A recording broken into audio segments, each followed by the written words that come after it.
Assalamualaikum warahmatullahi wabarakatuh. Alhamdulillah, alhamdulillahi rabbil alamin. Assalatu wassalamu ala asrafil anbiya'i wal mursalin, Sayyidina wa maulana Muhammadin. Ashhadu an la ilaha illallah wa ashhadu anna Muhammadar Rasulullah. Allahumma salli ala Sayyidina Muhammad. Allahumma salli wa sallim wa barik wa karim ala ahzan nabil karim. Subhanal malikul khuddus subhanatil izzati wa azamati wa haibat wal qudrat wal sultan wal kamal wal jamal wal kibri wal ijabarut. Subukum kudus rabbuna wa rabbul malaikatihi wa ruhi subhanallah walhamdulillah wa la ilaha illallah Allahu akbar. Alhamdulillah, bersyukur kita kepada Allah dengan karunia limpahan rahmah dan hidayahnya serta dengan izinnya juga kita dapat menjalankan segala amanahnya, segala perintahnya, beramal dan beribadah dunia dan akhirat, zahir dan batin. Bersalam dan salawat kita kepada junjungan kita Nabil akhirul zaman Rasulullah Muhammad sallallahu alaihi wasallam sebagai imaminullah ruhul azoma mursidil fil Islam yang telah bersusah payah menjalankan riyadhah wal mujahadahnya kepada Allah agar mendapatkan syafaat dari Allah untuk menyelamatkan umatnya, mendapatkan sebuah ilmu dalam menjalankan perintah Allah dengan ilmu pengetahuannya. Para hadirin, para jamaah sekalian yang dirahmati Allah, bertemu lagi dengan saya, Guru Mursyid Syekh Nur Muhammad Buya Irwan Maulana Al-Khalidi di dalam channel Buya Pasaman Timur dalam makom Majelis Zikir Ma'rifatullah. Para jemaah, para hadirin yang dirahmati Allah, tidak henti-hentinya kita untuk belajar, mendalami dan memahami lebih dalam lagi segala bentuk amal ibadah kita kepada Allah, guna mendapatkan sebuah nilai dan derajat di mata Allah, mendapatkan hak mabrur, hak mustajab, haknya afdol dengan kita meningkatkan ilmu pengetahuan.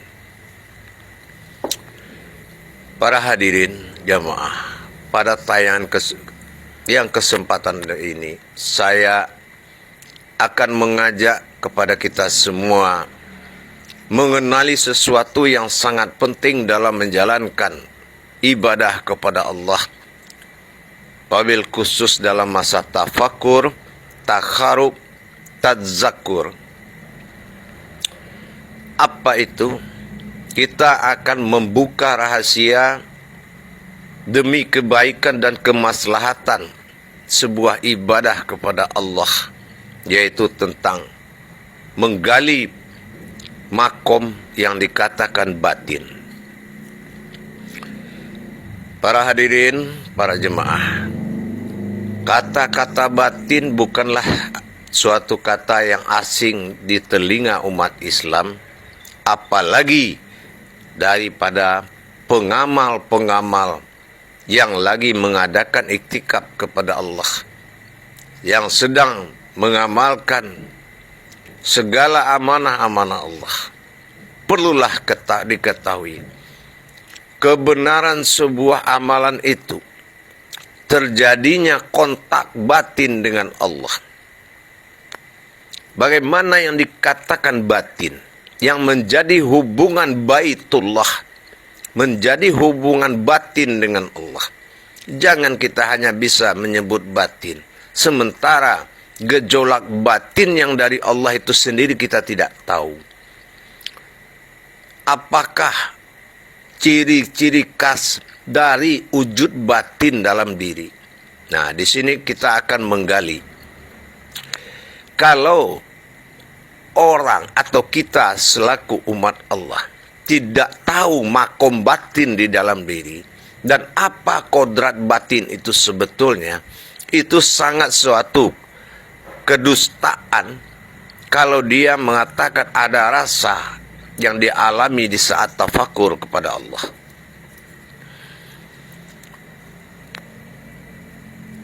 Batin dalam harfiah dan di hijaiyah, kalau kita lihat pertanda yang dilihatkan oleh Allah dalam Al-Quran, itu bernamakan bara'al. Bara' itu adalah pemisah pandangan sesuatu kepada Allah. Pemisah sesuatu pandangan kepada Allah. Dia tutup Allah. Tetapi kita harus tahu dulu makom batin ini, kodrat batin ini apa? Allah bilangkan man lam yazud fa'alam yarib. Orang merasakan niscaya akan tahu. Kenapa titik satu itu ada di bawah ba? Padahal ba itu bara'ah atau dikatakan mubarakah. Mubarakah itu adalah alam batin yang hidup dinamakan jasad, sifat batin yang bisa membantu kepada sesama melalui jalan Allah. Sementara bara'ah itu adalah sifat melindungi dari pandangan semua makhluk terhadap Allah. Nah, disinilah batin ini sangat rahasia sekali. Makanya batin ini berasal dari kata sir, rahasia, dan usir, yaitu yang dirahasiakan. Artinya, antara rasa dan rahasia ini, inilah kodrat batin yang sebenarnya, yaitu saripatinya dari zat Allah yang paling halus, yang hidup hayat, yang bisa mengantarkan firasat, yang bisa mengantarkan rasa. Antara diri seseorang yang dengan ketuhanan yang mustahil bagi akal. Seperti kita mengenal kajian diri sifat yang tidak berdarah, tidak berurat, yang tidak boleh disebut zat dan nur. Nah, itu juga adalah sumber tempat batin itu duduk dan menyelimuti rahasia tersebut, sehingga tidak bisa dideteksi oleh apapun. Oleh marifat siapapun tidak bisa melihat diri sifat Allah. Tapi kalau sumber sir tadi, rasa yang rahasia, mengirim kepada seseorang pandangan dan hati, maka dia bisa menerjemahkan. Inilah yang dikatakan batin, yaitu saripatinya zatnya Allah yang sangat halus, yang bisa mengantarkan firasat, maksud firasat. Saking halusnya energi atau zat batin tadi, dia bisa mendatangkan firasat. Contoh, itaku firasatal mu'mini fa innahu yanzuru binurillah. Takutlah kamu kepada firasatmu, sesungguhnya firasat itu datang dari batinku sendiri. Itulah yang paling kita paham banget.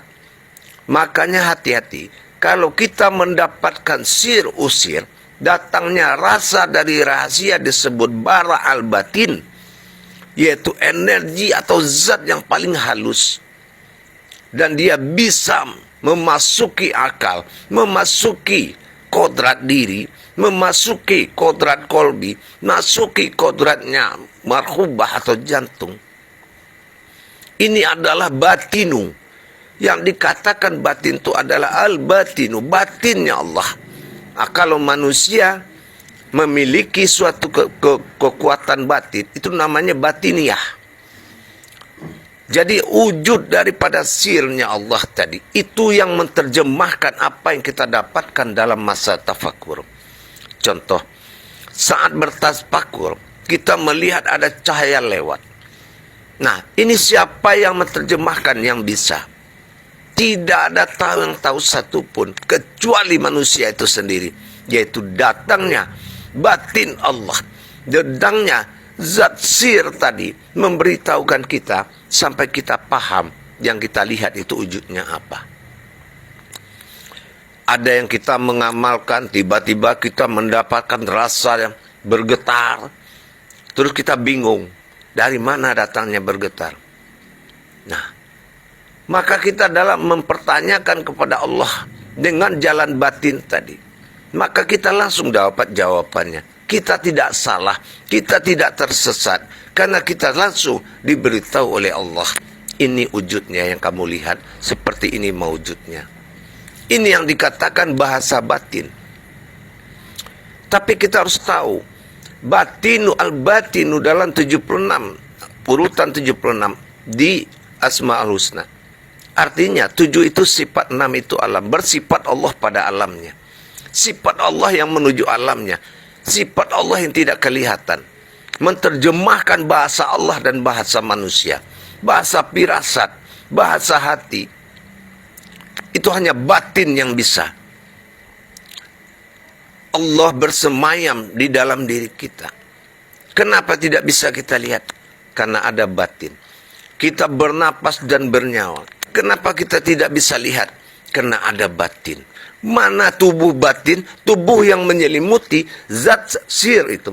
Zat rahasia yang menyelimuti batang tubuh sifat Allah. Yang dikatakan sama basar kalam haya kodrat iradat ilmu.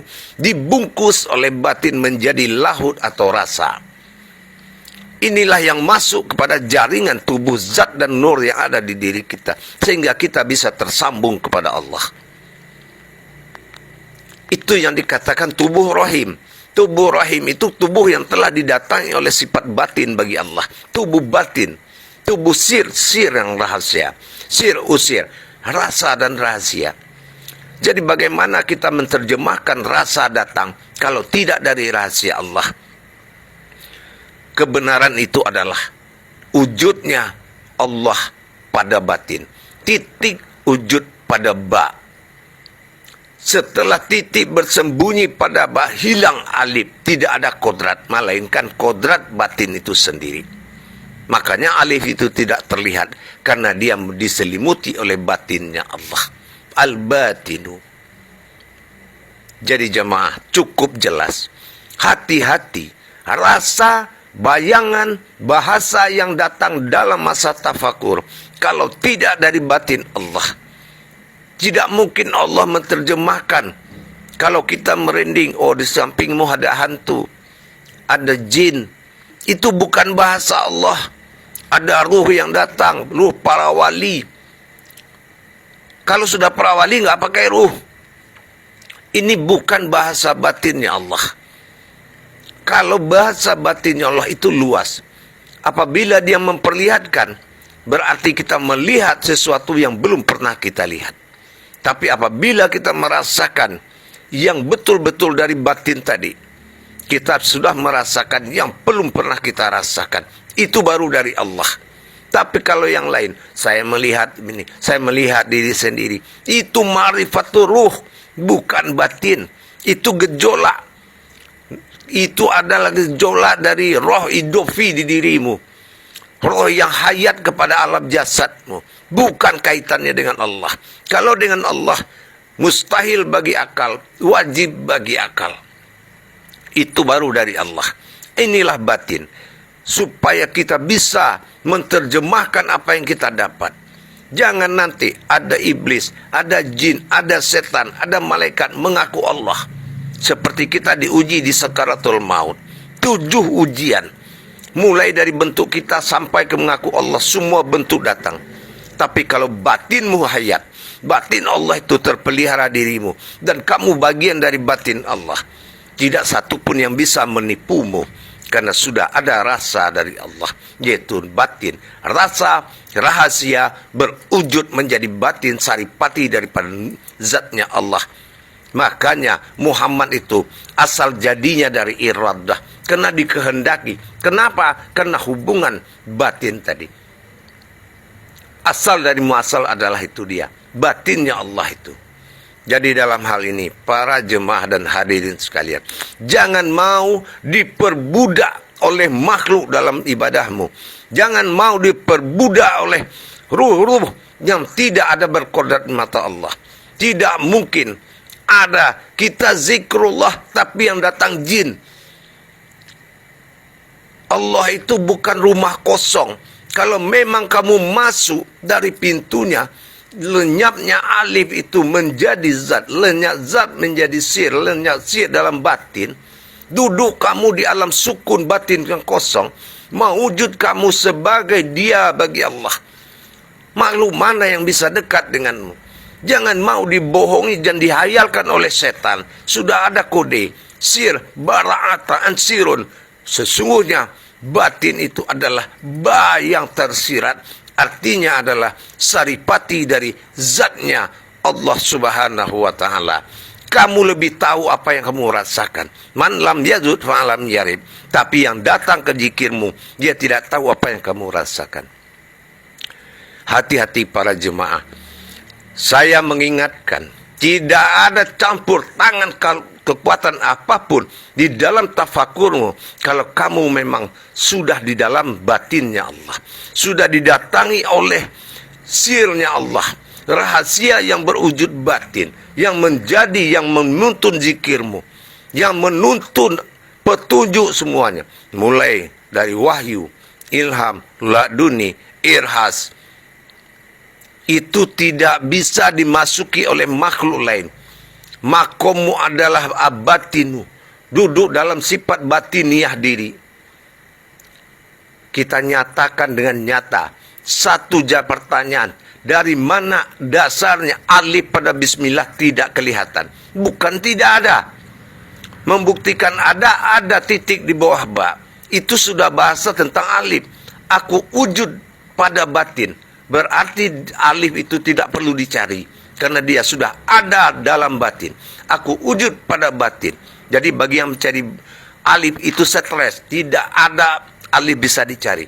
Alif wujud pada batin. Kalau sudah titik persembunyian, batin menyimpan, harus diri kita yang masuk mencari yang tersirat tadi. Begitu para jemaah. Akhirnya terjawab sudah. Itulah batin. Batin adalah, sekali lagi saya ulang sebelum saya tutup, adalah bara'a Allahu, bara'a barokahu, bara'a nafsahu.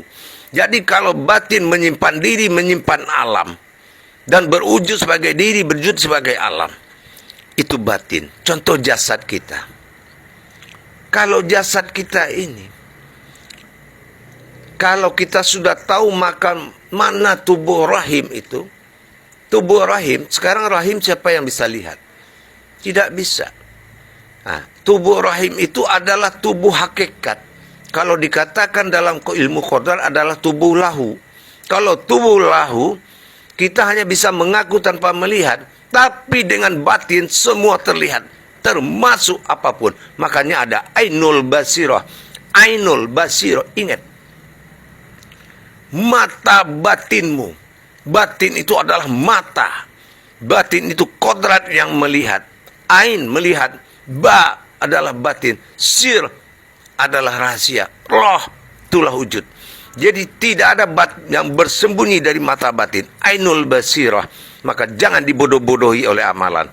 Maka jadilah pengamal yang wujudnya kepada Allah. Pastikan zikirmu mengingat Allah.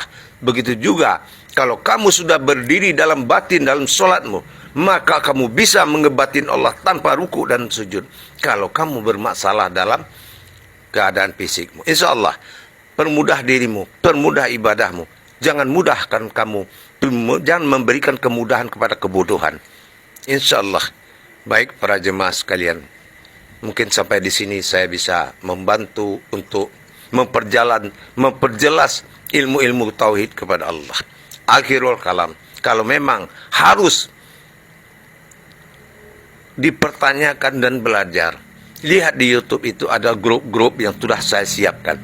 Saya siapkan fasilitas untuk umat, untuk kebenaran Allah. Silakan bergabung dalam grupnya.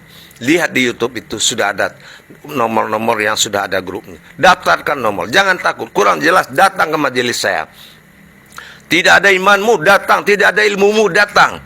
Saya layani di majelis zikir saya. Insya Allah baik para jemaah. Akhirul kalam, wabillahi taufiq wal hidayah. Assalamualaikum warahmatullahi wabarakatuh.